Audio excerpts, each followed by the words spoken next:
Мына бір ешақтың видеосы шығып жатыр. Мұхтар Шаханов атамыздың атынан Алматыдан көшенің атын беруге қарсымын дейді.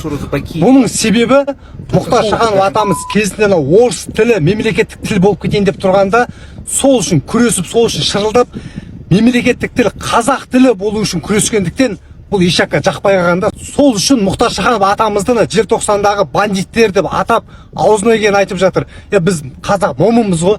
Кешірім видеосын күтеміз де, қаяқтан кешірім, бұндай ешақтар ұлттың арасына алауыздық тудырып атқан, мына қазақтың тілін, ұлтын, қазақ тілінің жанашырын, абыройын жерге таптап атқандықтан бұл ешаққа бір заң жүзінде жаза қолдану керек, кешірім видео керек емес бізге. Біз бұл ешаққа ренжиміз да, бірақ мына Серікжан Біләт деген бар ғой ешақ. Соның өзі Мұхтар Шахановқа не бір әңгімелер айтып тастады да. Өз қазағын солай айтып атқан кезде бұл айдалада жүрген бұл ешақ не демейді бұл? Мына заңға өзгерістер енгізу керек сияқты. Мына ұлтқа, тілге, мына қазақтың жеріне тіл тигізгендерге заң жүзінде жаза қолданып, бас бостандығынан айыру керек. Бұл топасқа айтатын қазақ жерінде қазақтың атауы берілмегенде сенің атаңның басына барып қазақ атауы беріле ма? Сен кімсің бұл қазақтың жеріне атау берілейін деп атқан кезде сен кеп кірісетін? Көтке қыстырылған боқ құсамай, сен өзің жөніңмен жүре бер. Айбарсыз халық, азусыз арыстан, мүйізсіз бұқа кім көрінген басынады. Ондай халықты өздеріңіз білесіздер, жуас қой жүндегенге жақсы деген жуас адамды бала да басынады. Шындығын айту керек, біздің халықты бүкіл дүние жүзіне біздің өкімет, анау Совет өкіметінен шыққан өкімет, Совет өкіметтің сөрлеуімен қонақжай, жуас, сондай мейірімді, добродушный деген секілді көрсетіп қойды. Ақкөтен Торғайбай айтқан кезде. Типа аузын ашса жүгі көрінеді. Ал оның барлығы өзімізге қасық болып тиді. Не соның нәтижесінде біздің ішіміздегі айтқан кезде жат жұртшылықтар өзімізге тіл тигізеді. Оңдырмай тұрып тіл тигізгенде. Кеше Виолетта деген бір кірме қазақ халқын жаман сөз айтты, трэйдстан. Содан бүгін оның үстінен қылмыстық іс қозғалыпты. Ұлт араздық туғызды деп 174-ші бап бойынша. Ең сол басыла беріп еді, анау Германиядан Қазақстанның орысы ма, Ресейдің орысы ма, Роза Бакиев көшесінің Алматыдағы Мұхтар Шахановтың атына берейік деген ұсынысқа жаман сөз айтты. Біздерді боқтап та, желтоқсаншыларды қылмыскер депті, қылмыскерлерді Мұхтар Шаханов ақтаған адам депті. Сондай сөздер айтты. Біздің елшілік жай қалмас деп ойлаймын. Алдында сондай бір оңбаған тіл тигізген кезде Қазақстанға алып келдіріп соттады, үндісті қылмыстық іс қозғады ғой деймін. Осы былтыр қыста болды. Германиясында жай жүрмек, артын қысып. Содан біздің елге ол шығарылды. Енді мына кісінің үстінен солай нетсе ғой, қылмыстық қозға ғой. Мына Қазақстанның бір азаматы бар, Қыпшақ деген, тиктокта. Сол азамат видеомды көретін шығар деп үміттенем. Соның үстінен раз Германия атынан, өкіметтің атынан бірдеме десеңіздер екен. Заявление жазып бері қарақ жіберсеңіздер, жазалау керек, анау болмайды. Намыс деген болу керек. Екіншіден, ол біздің енді халықтың шындығын айту керек, және жоғарыда айттық, біздің айбарымыз жоқ. Бізді кім көрінген басып жатыр. Сондықтан да кейде ойлаймын, бір керемет бір оқиға болса екен, тура қазақтан жүзін көрген кезде бұтына сиетін, шошымақ түгілі. Мына біздің Алтын Орда тарихы сондай бізге сес орнату керек еді, өзге өлкелерге. Мүйіз қылып, азу болу керек еді. Бірақ алайда одан бір әдеби, тарихи кино секілді қойды, бітті. Ал шындығында Алтын Орданың тарихын қопарса, ар жағынан қазақтың кім екенін көрсе, дүние жүзінде кез келген мықтымын деген елдің әскерилерді бұтына сиіп тұретін еді. Шындығын айту керек, қорыққаннан. Рахмет.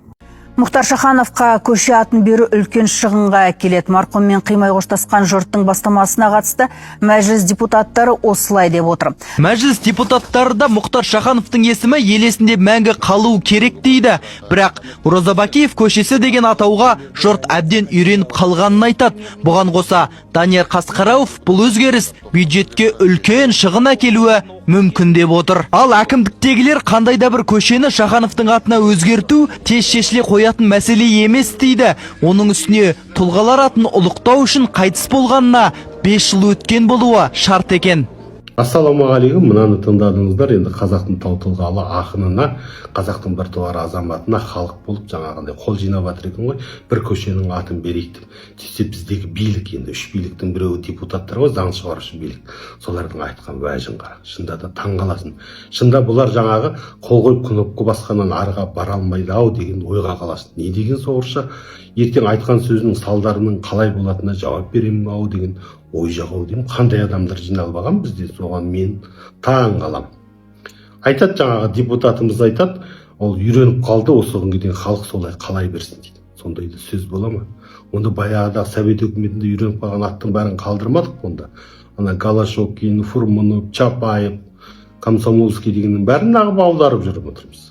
Соның болашақта ұрпаққа керек екенін сол депутат білмей ме?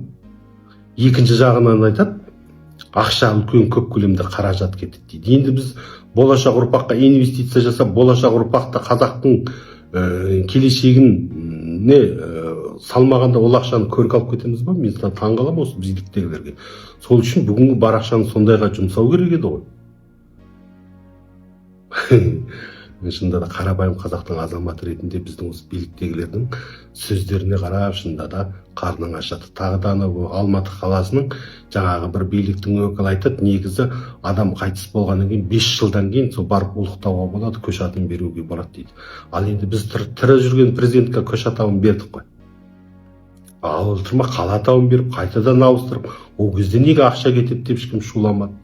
Ол кезде неге қиын, үйреніп қалдық қой, сол Фурманов бетінде қала берсін демеді ешкім. Неге бізде 200-ді табанының бүдірі жоқ, өзінің былай жатқанда позициясы жоқ, осындай биліктегі адамдардың сөздері шында да халықты шаршатады, таң қаласың. Не мынау сонда? Сонда біз не үйреніп қалды екен деп сонда көшелерде қалаттарын ауыстырмауымыз керек па? Осының енді халықтың ортасында өзінің былай жатқанда айтқан сөзім үшін былай жатқанда ұялам екен осылар. Әй қайта, таң қаласың. Сенген бойым сен болсам, кесеген аузың бұрайын деп.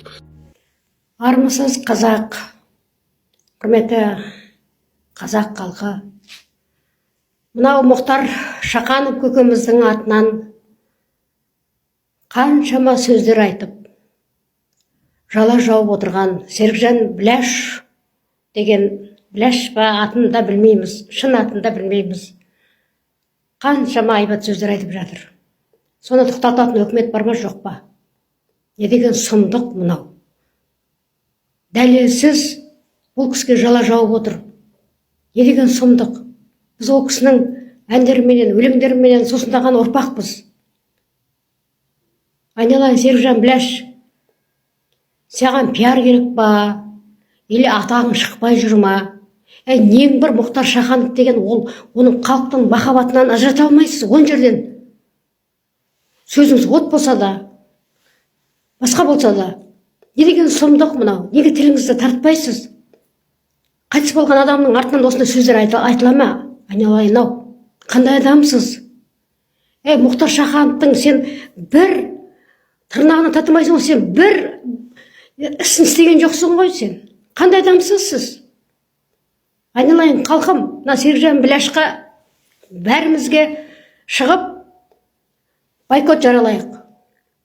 Серікжан Біләштің артынан халық емес, топас, халық емес, топас, тобырлар ереді. Сондықтан да сөзін тыңдамаңыздар. Бұл кісі қазақ халқын іртетін, шіртетін сондай адам бұл. Адам деп айтуға да ұялам. Өсекші, алдар көсенің нақ өзі.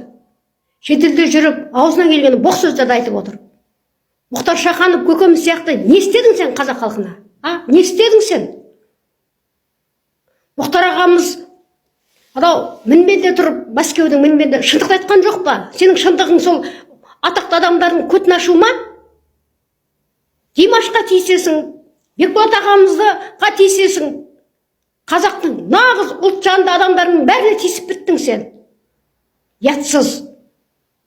Бұл кісіні тыңдамаңыздар, бұл адамды. Бұл халықтың билікті халыққа қарсы қоятын адам. Тыңдамаңыздар.